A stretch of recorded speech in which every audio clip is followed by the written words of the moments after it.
Quando eu tinha 12 anos, cheguei à conclusão de que todos no mundo, incluindo a minha própria família, me odiavam.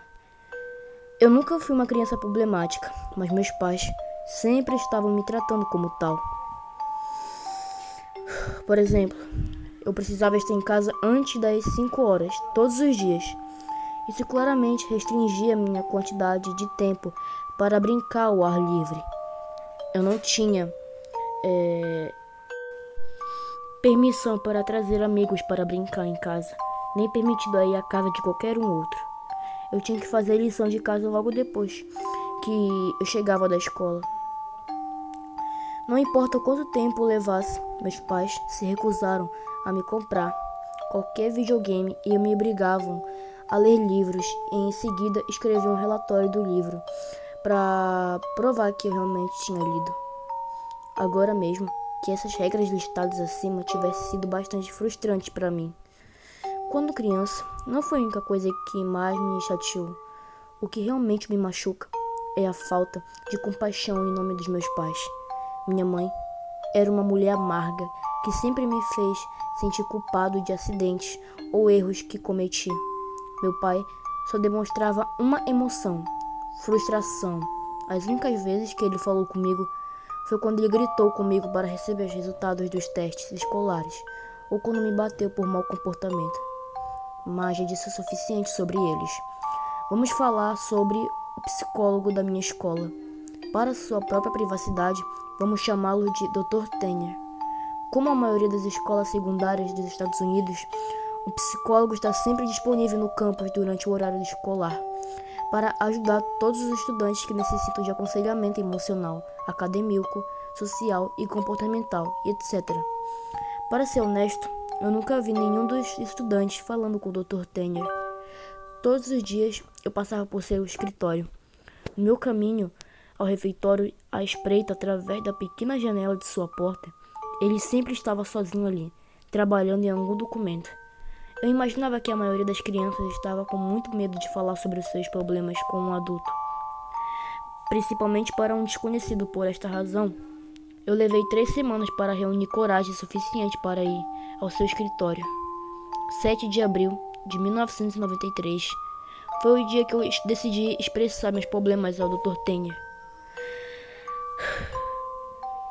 Durante a pausa para o almoço, eu estava na frente da porta de seu escritório e bati. Através da janela, eu podia vê-lo levantar a cabeça e sorrir e fazer um movimento para eu entrar. Assim, eu entrei. Ele me cumprimentou com a introdução de si mesmo e perguntou o meu nome. Dr. Tanner era um homem de fala mansa que parecia irradiar bondade. Em menos de 30 minutos, eu digava com o Dr. Tanner sobre o modo que meus pais me tratavam e como eles não se preocupam comigo por nada. Depois de um tempo, minha voz começou a tremer e eu parei de falar. O psicólogo ouviu pacientemente toda a minha situação de braços cruzados e sempre concordando com a cabeça. Eu meio que esperava que ele começasse a falar que eu estava enganado e que meus pais me amavam muito e blá blá blá. Mas ele não o fez. Dr. Tanner se inclinou para mim com um sorriso no rosto e disse: "Fique sabendo, eu sou o melhor psicólogo de escola no mundo. Eu prometo que vamos resolver isso." Eu revirei os olhos. "Tudo bem, mas como?" eu perguntei. "Eu tenho os meus caminhos, sou um homem de palavra. Eu prometo que dentro de apenas um mês, a relação entre você e seus pais vão mudar para melhor. E para sempre." Após uma breve pausa, ele continuou: "Porém, eu preciso que você me faça uma promessa. Você tem que me prometer que vai vir ao meu escritório depois da escola amanhã. Que você não vai contar a ninguém que nós tivemos essa conversa hoje. Será o nosso pequeno segredo." Eu prometi. No dia seguinte, voltei para o Dr. Tanner depois da escola. Foi por volta das 4 horas quando entrei em seu escritório. Depois de uma recepção calorosa, ele me pediu para me sentar na frente para sua mesa. Mais uma vez, ao me sentar, assisti o Dr. Tanner fechar as cortinas da janela. Então, ele sorriu. "Agora nós temos toda a privacidade que precisamos." Começamos a falar sobre os meus gostos e interesses, meus assuntos favoritos na escola e meus professores, menos favoritos e coisas desse gênero.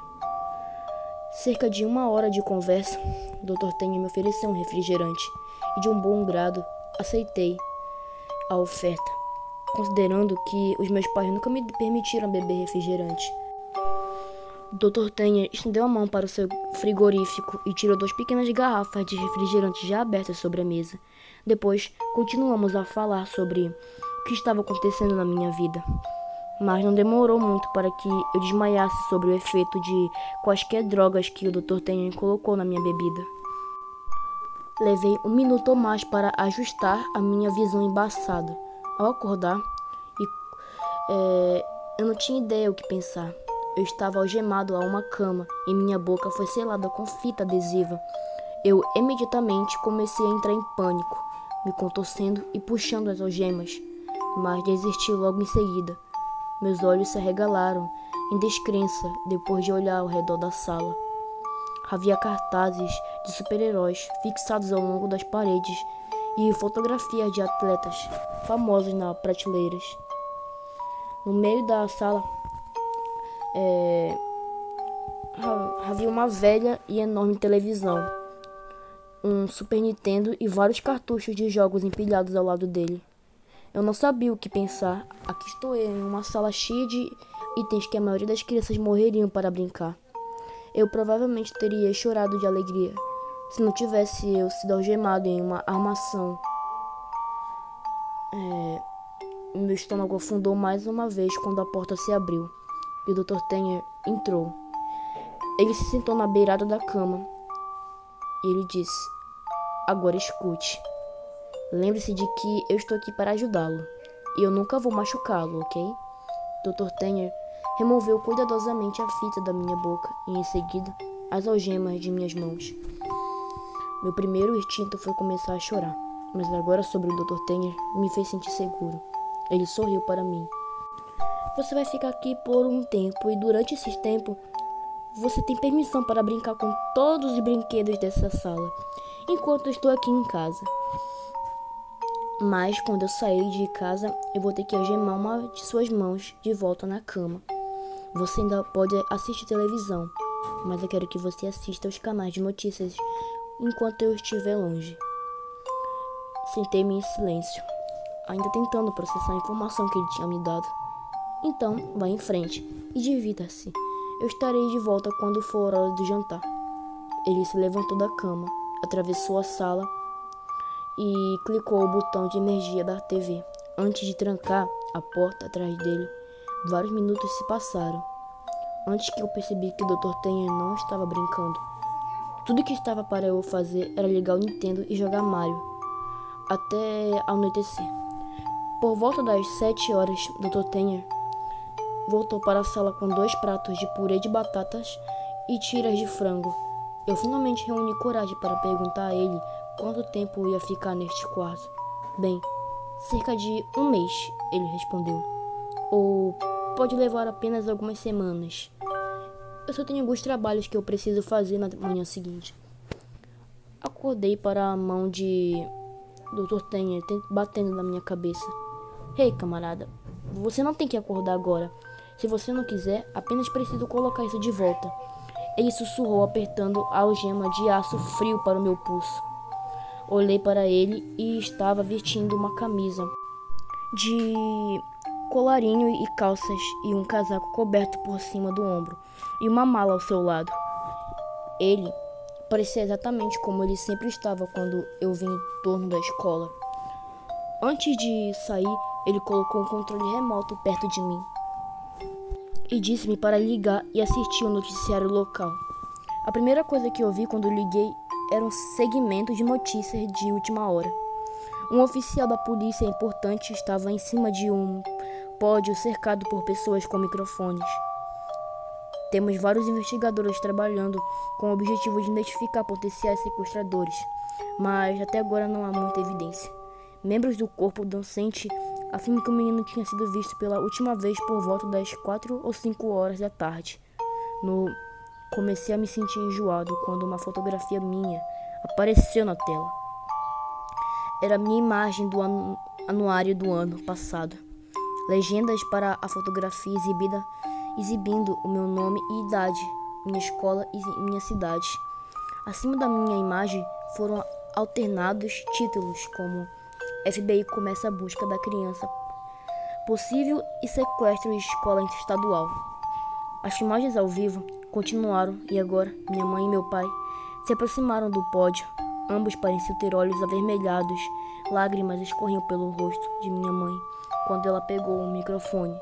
Eu nunca tinha visto tanta emoção vindo de minha mãe antes que ela chorou ao vivo na televisão, gaguejando em frases como: "Por favor, devolva meu bebê para mim. Eu sinto muito. Por favor, traga-o de volta para casa." Quando meu pai pegou o microfone, eu quase esperava essa atitude fria como sempre. Mas ele também tinha lágrimas em seus olhos. Ele implorou ao mundo para trazer seu filho para em casa, vivo e em segurança. E por fim, implorou por meu perdão. Eu sei que eu não tenha sido um melhor pai, mas eu gostaria de ter sido agora. Por favor, traga meu filho de volta. Meu estômago se revirou logo após minhas emoções foram misturadas, pois eu nunca tinha visto em nenhuma vez meu pai chorar. Me senti miserável, sabendo que os meus pais estavam sendo submetidos a tantas coisas, mas ao mesmo tempo senti um alívio. Agora, eu sabia o quanto minha mãe e meu pai me adoraram. Quase 4 semanas se passaram e Dr. Tenner tem me tratado com o maior respeito. Ele me deixa na manhã algemado para a estrutura da cama, mas retorna à tarde para almoçar e jantar comigo. Mas também conversávamos e jogávamos videogame juntos. Eu nunca teria imaginado o quão bom o Dr. Tenner era no Super Mario, mas uma manhã seguinte, quando o Dr. Tenner me acordou antes de ir para o trabalho, notei o olhar severo em seu rosto. Eu também percebi que ele tinha acordado 3 horas mais cedo do que quando ele geralmente me acorda. Eu preciso ver notícias de hoje, sem exceções. Eu quero que você mantenha a televisão ligada o dia todo e preste muita atenção às notícias, afirmou ele severamente. É claro, obedeci. E eu vi sair do quarto cerca de 2 horas mais tarde. Um segmento de notícias de última hora interrompeu o comercial de creme dental que eu estava assistindo. O título era Restos humanos encontrados. Restos de um corpo foram encontrados em um saco de lixo debaixo de um viaduto. O corpo parece ser de uma criança, embora seja muito difícil distinguir o corpo. Foi decapitado e queimado até as cinzas e ossos. A tela se deslocou para uma visão de helicóptero no alto de uma estrada. Dezenas de carros de polícia se reuniram perto do fundo de um viaduto. A voz do homem ainda podia ser ouvida. Dentro da sacola, a polícia encontrou uma carteira de identidade do ensino médio rotulada como tal. A tela mostrou o cartão de identificação da minha escola, que eu sempre mantive em minha mochila. O plástico derreteu, mas minha foto e nome estavam intactos. Depois a câmera mostrou ao longo dos meus pais. Eles estavam sentados entre os jornalistas. O rosto da minha mãe realizou uma careta dolorosa, e meu pai chorava com a cabeça para baixo nos seus joelhos. Eu desliguei a televisão neste ponto. Dr. Tenner voltou para casa tarde da noite. Ele correu para o quarto, abriu minhas algemas e colocou uma garrafa de água na minha mão. Ele colocou as mãos sobre meus ombros e sorriu. Eu te fiz uma promessa, não foi? Eu balancei a cabeça, lágrimas apertando seu caminho para fora dos meus olhos. Você precisa me fazer uma promessa de novo, ele sussurrou. Ele me disse que eu precisava beber toda a água na garrafa. Isso iria me ajudar a dormir, que a partir de agora eu nunca posso contar a ninguém que eu já conheci. Eu prometi. Eu disse que eu sou o melhor psicólogo escolar do mundo, não foi? Ele estava certo. Acordei mais tarde naquela noite. 8 de maio de 1993. Véspera do Dia das Mães. Para me encontrar deitado no meio de um parque, as estrelas brilhando brilhantemente em todo o céu noturno. Eu reconheci o parque, que não era muito longe da minha escola. 1,5 km abaixo da estrada, eu vi minha casa. As luzes estavam apagadas no interior, mas eu podia ver meu pai sentado no degrau que leva à porta da frente. Hesitante, eu o chamei. Ele levantou a cabeça lentamente, mas quando viu que era eu, ele ergueu-se e correu para mim de braços abertos, gritando meu nome. Minha mãe abriu a porta e saiu atrás dele. Dr. Tenha estava certo. As coisas mudaram com a minha família. E eu e meus pais sorriam mais vezes e me trataram com carinho. Eu não poderia pedir um final mais perfeito. De vez em quando eu vejo Dr. Tenha pelo campus e falando de seu escritório. Raramente nós já fizemos contato visual e muito menos falamos um com o outro, mas às vezes ele tira para mim uma piscada e um sorriso. Eu sempre vou manter minha promessa que ele finge que eu nunca o conheci, mas sempre haverá uma questão que sempre vai atormentar minha mente. Quem é o Dr. Tenha? Decapitou e jogou abaixo do viaduto.